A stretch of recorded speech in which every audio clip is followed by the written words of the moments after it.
नमस्कार साथियों, T for teacher के यूट्यूब चैनल पर आप सभी का हार्दिक स्वागत है। आज के इस वीडियो में हम गणित के 10 मोस्ट एमपी ऑब्जेक्टिव क्वेश्चंस के छठे पार्ट को हल कर रहे हैं। तो चलिए आज के इस वीडियो को शुरू करते हैं। वीडियो अगर अच्छा लगे तो वीडियो को लाइक, शेयर और सब्सक्राइब करना ना भूलें।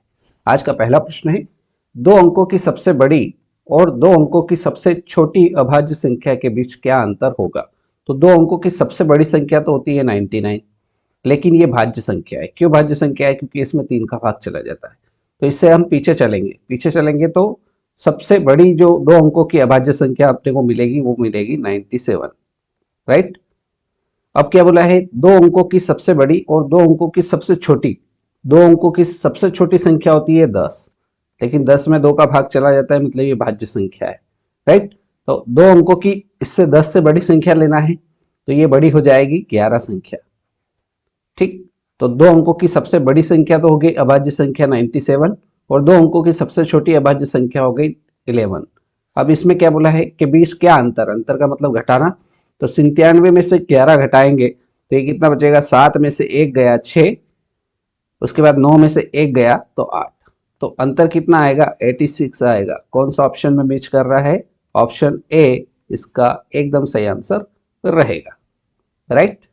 नेक्स्ट क्वेश्चन नंबर 2, उन 5 क्रमागत संख्याओं का गुणनफल कितना होगा जिनका योग 25 है।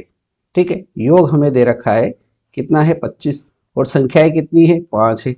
तो 5 से भाग दे देंगे तो ये कितना आ जाएगा, 5 आ जाएगा। मतलब औसत जो आया है वो आ गया 5। ठीक है, अब संख्याएं कितनी है, 5 है, 1 2, बीच की संख्या तो आ गई 3 4 और 5। तो इससे पहले कौन सी संख्या थी, क्योंकि क्या बोला है उसने, क्रमागत। तो 5 से पहले 4, 4 से पहले 3, 5 के बाद 6 और 6 के बाद 7। ठीक, अगर इन सबको जोड़ोगे तो 4 और 3 7, 7 और 7 14, 14 और 6 20 और 5 25। मतलब इनका योग तो कितना आ गया है, 20 आ गया। मतलब ये संख्या है आपकी सही है।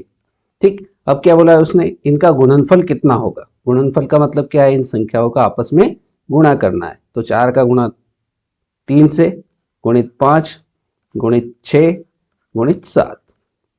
तो 4 तिया 12, 12 पंजे 60, 60 का गुणा 6 से करेंगे तो 6 6 36, 360 और इसका गुणा करना है 7 से।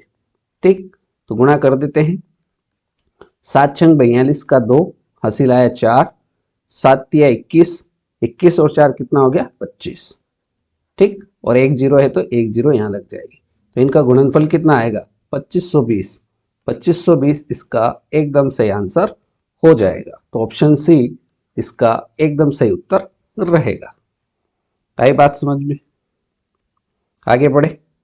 सवाल नंबर 3। सवाल नंबर 3 में बोला है, श्रेणी दे रखी है 197, उसके बाद अगली संख्या 148, 112, 87, 71, 62 और क्वेश्चन मार्क। तो इस क्वेश्चन मार्क की जगह कौन सी संख्या आएगी ये अपने को निकालना है। तो देखिए, श्रेणी को देखकर पता चल रहा है कि संख्याएं घट रही है, मतलब अंतर निकालना पड़ेगा। तो पहली संख्या है अपने पास 197, इससे अगली संख्या आई 148। तो इसमें और इसमें कितना अंतर है, तो इसको घटाएंगे तो घटाने पर कितना आएगा, ये आएगा आपका 49। ठीक, अब अगली संख्या 148 से 112 आया, 148 से 112 आया, मतलब यहाँ कितना डिफरेंस है। तो यहाँ इसमें से इसको हटाएंगे तो 8 में से 2 गया तो 6, 4 में से 1 गया तो 3 और 1 में से 1 गया तो 0। तो इनका अंतर कितना आया, 36 आया। फिर इसमें से इसको हटाएंगे तो 112 में से 87 घटाएंगे तो ये कितना आ जाएगा, ये आ जाएगा आपका 25। अगली संख्या 71, इनका अंतर लेंगे तो इनका अंतर कितना आएगा, 7 में से 1 गया तो 6, 8 में से 7 गया तो 1, 16। 71 से 62 कैसे आ रहा है, इसमें से इसको घटाएंगे, यहाँ अंतर कितना आएगा, 9 आएगा।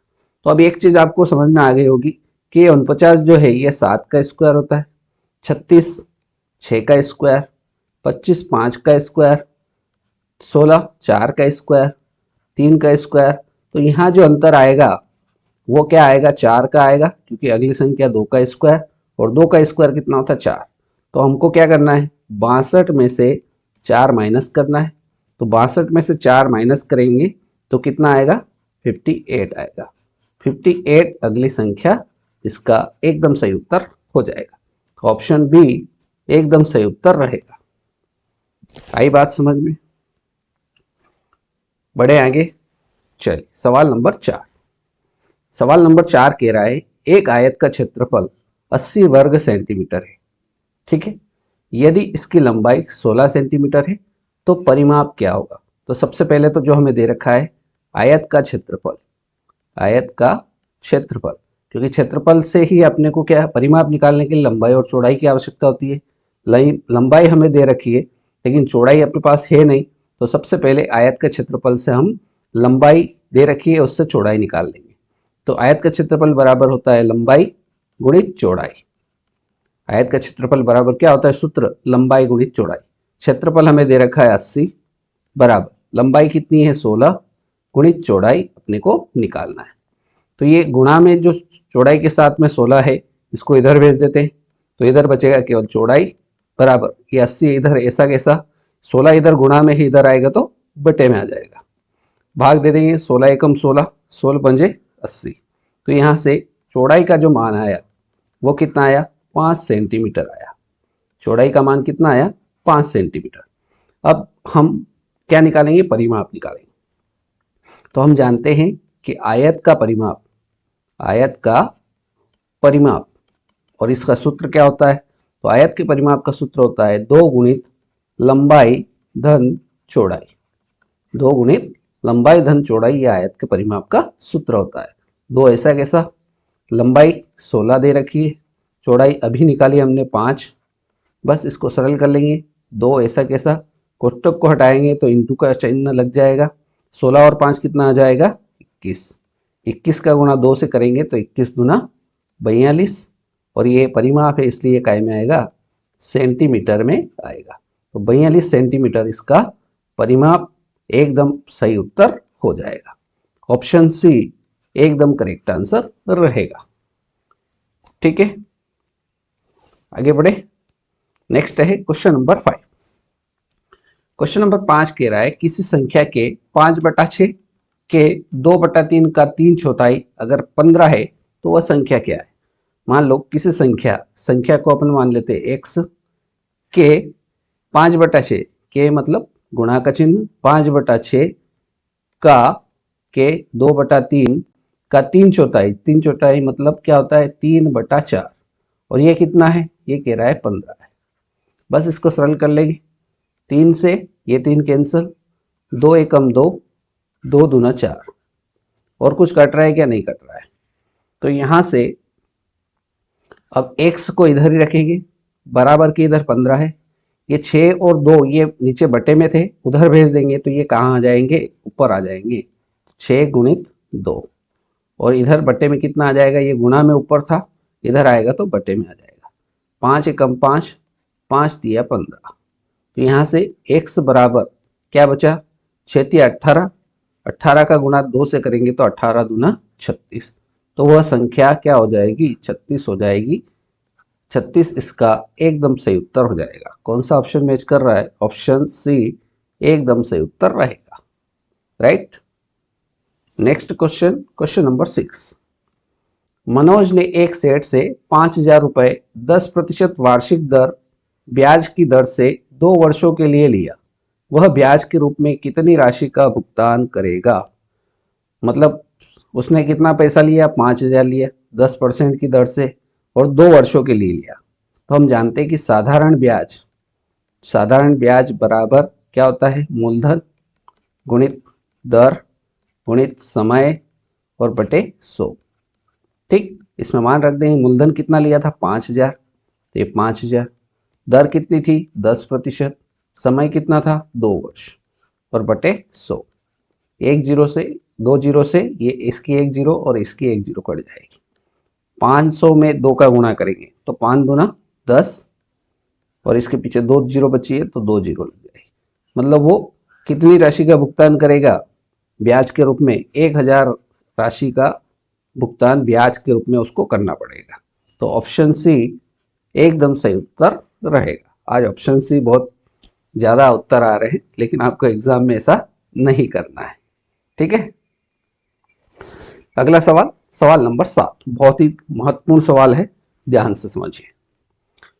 5 अनुपात क्वेश्चन मार्क समानुपात क्वेश्चन मार्क अनुपात 125, मतलब इन दोनों की जगह क्या आएगा, तो हम इसको मान लेते हैं 5 अनुपात x समानुपात x अनुपात 125। ठीक, अब इसको सरल करेंगे तो 5 अनुपात मतलब 5/x बराबर x अनुपात मतलब बटे में 125। x आमने सामने गुणा कर देंगे वर्ज गुण, तो x का x से करेंगे तो x स्क्वायर, 125 का 5 से गुणा करेंगे तो ये कितना आ जाएगा 625 आ जाएगा। x का x से गुणा किया x स्क्वायर, 5 का 125 से गुणा किया 625, स्क्वायर हटेगा तो इधर क्या आ जाएगा अंडर रूट आ जाएगा, अंडर रूट 625। अब देखिए x बराबर अंडर रूट 625, इसका वर्गमूल कितना होता है, तो इसका वर्गमूल होता है 25। कितना होता है 25 होता है, तो यहाँ से x का जो मान आएगा वो कितना आएगा 25, इसका एकदम सही उत्तर हो जाएगा। ऑप्शन डी एकदम सही उत्तर रहेगा। देखिए यहाँ अगर 25 आ गया, ठीक, और यहाँ भी 25 आ गया, मतलब 5 का 5 से गुणा हो रहा है तो 25 आ रहा है, और 25 में भी यहाँ पर भी 5 का गुणा हो रहा है तभी 125 आ रहा है, मतलब ये दोनों क्या है बराबर है। ठीक है, तो यहाँ पर ऑप्शन डी 25 इसका एकदम सही जवाब हो जाएगा। Next question, question number 8।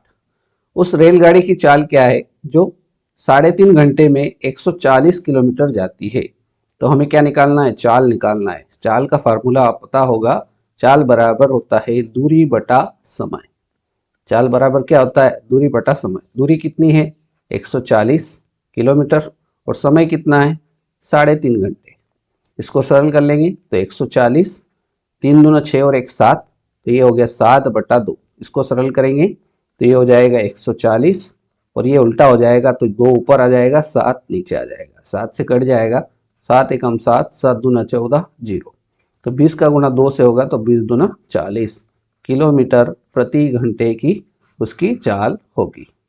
तो ऑप्शन ए एकदम सही उत्तर रहेगा। ठीक है, आगे बढ़ते हैं। सवाल नंबर 9। अमन और विनोद की वर्तमान आयु का अनुपात दे रखा है 2:3। 3 वर्ष बाद यह अनुपात 3:4 होगा। अमन की वर्तमान आयु क्या होगी। ठीक है, तो चलिए इसको समझते हैं।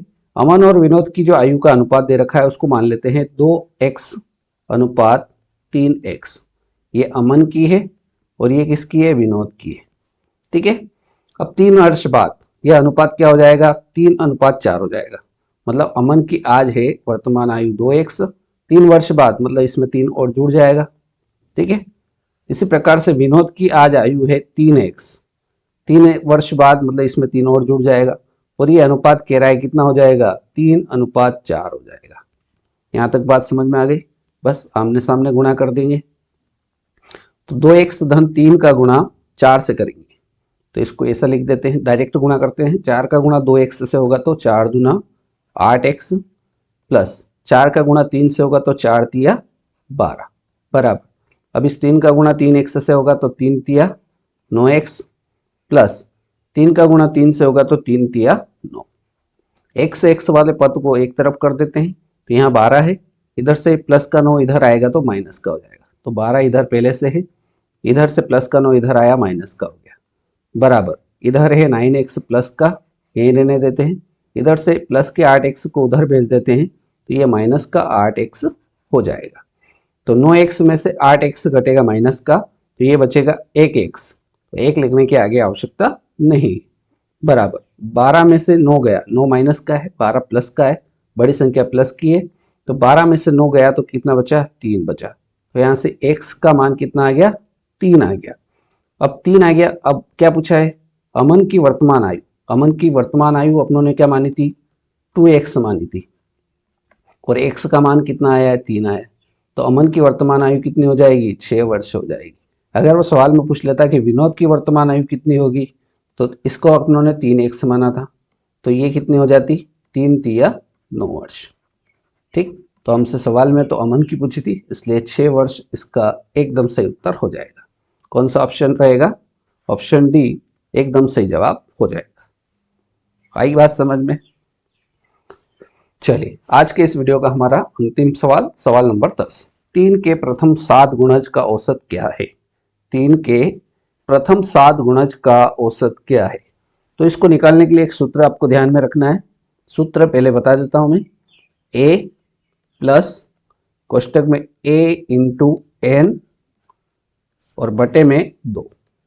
ये सूत्र की सहायता से आप गुणज का औसत निकाल सकते हैं। a मतलब कितना है? 3 है। 3 के क्या निकालना है? 7 गुणज निकालना है। 3 प्लस 3 गुणित 7 और बटे में 2। इसको सरल कर लेंगे तो सबसे पहले तो कोष्टक सरल होगा। ये 3 ऐसा कैसा प्लस 7 तिया 21 और बटे में कितना हो जाएगा? 2 हो जाएगा। तो 21 में 3 जोड़ेंगे कितना आ जाएगा? 24 और बटे में 2। 2 से कट जाएगा, 2 एकम 2 और 12 दूना 24। तो औसत जो आ जाएगा वो कितना आ जाएगा? 3 के प्रथम 7 गुणजों का औसत जो रहेगा वो होगा 12। ऑप्शन बी एकदम सही उत्तर रहेगा। अब इसको एक और तरीके से कर सकते हैं। पहला 3 का गुणज आपका 3, दूसरा 3 दूना 6, 3 तिया 9, 3 चौक 12, 3 पंज 15, 3 छंग 18, 3 7 21, 3 8 24। अपने को तो 7 गुणज से मतलब है तो 24 को हटा दीजिए। अब देखिए कितने गुणज चाहिए? 3, 3 6 और 7। तो औसत पूछा है। औसत का मतलब क्या होता है? बीच का। तो 3 इधर छोड़ दीजिए, 3 इधर छोड़ दीजिए, जो बीच का रहेगा वही हमारा औसत रहेगा। तो आप ऐसे भी इसका आंसर 12 बता सकते हैं। और अगर सूत्र से करना चाहो तो इस सूत्र से आप इसको कर सकते हैं। ठीक है, तो इस प्रकार से गणित के 10 ऑब्जेक्टिव क्वेश्चंस के छठे पार्ट को अपनों ने सोल्व किया। उम्मीद करता हूँ कि आपको वीडियो अच्छा लगा होगा। वीडियो अगर पसंद आता है तो वीडियो को लाइक शेयर सब्सक्राइब करना ना भूलें। तो आज के इस वीडियो में इतना ही। मिलते हैं नेक्स्ट वीडियो में ऐसे नए प्रश्नों के साथ। तब तक के लिए जय हिंद, जय भारत।